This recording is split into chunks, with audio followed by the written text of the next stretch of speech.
Hi, this is Rick Frederick. I'm reporting on an article, a 1995 article by Leichtman and Ceci, the effects of stereotypes and suggestions on preschoolers' reports. This is a classic study, that a very large study of young children and their reports about Sam Stone. This is the Sam Stone study.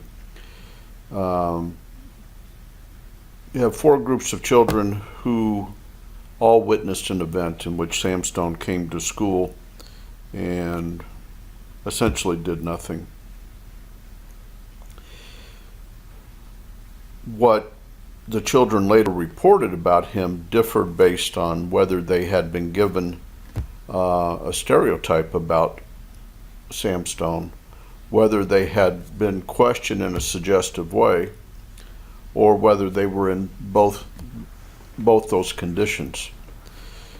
So essentially, Sam Stone came to school, 1/4 of the children, for about a month before coming to school were given repetitive stories about Sam Stone, indicating that he was a clumsy oaf who had ruined some toys.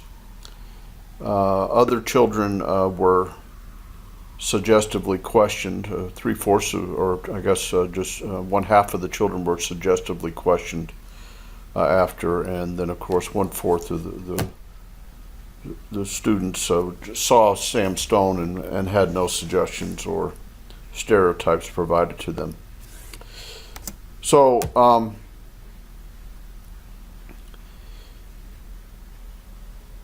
this paper starts out with some theoretical underpinnings of what might be happening with children, and worth reading.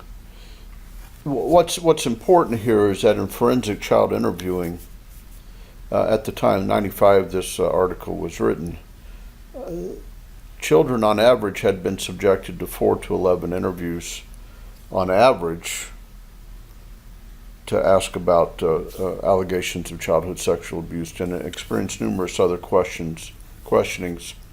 And the vulnerabilities to their memory are what the researchers are interested in here, is what can possibly happen. Can children actually come to believe things that never happened simply by the way that they are exposed to information, being told that this is a bad man, this person is in jail, this person will not hurt you anymore, and then suggestive questioning, how did he touch you, and what, anything that might suggest that something actually happened instead of neutral, unbiased questioning. So 176 preschoolers, just an amazing, ambitious program here. And as noted, he came in, Sam Stone, commented on the story, walked around, didn't do anything, said goodbye. All the children received a forensic interview about 10 weeks after his visit. The control group had no stereotype, they had no suggestive questioning. The stereotyped children were told he was, just clumsy and bumbling. The suggestion conditioned children had misleading suggestions that he had ripped a book or that he had got a teddy bear dirty. And then the fourth group had both of those conditions. So here are the results. The results are that when children have no stereotype, they have no suggestive questioning, they just don't report that Sam Stone did anything inappropriate. They made no false allegations, specific probes of didn't Sam Stone do this, didn't Sam Stone do that. They did not endorse those sorts of things.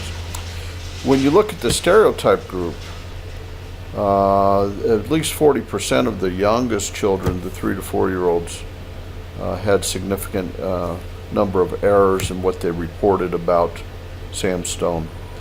About 20% of the youngest children reported they had seen him do something, and when pressed, about 10% of them persisted with these claims, even when they were trying, the researchers tried to dissuade them.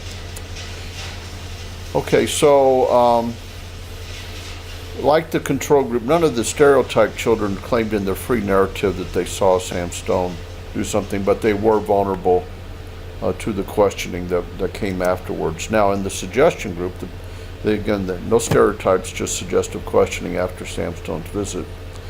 A very large number, about half the youngest children, about 30 to 40% of the older preschoolers, reported things that just didn't happen.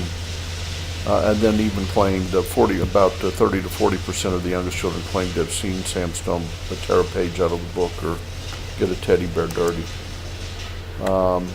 They did that in their free narrative, then they did it in their questioning, and then they maintained it at a high rate. Now, here's the group. Look at this. 70% of the 3 to 4-year-olds and 40% of the 5 to 6-year-olds reported things that didn't happen, including claiming that they had seen them happen, and again, high rates of indicating,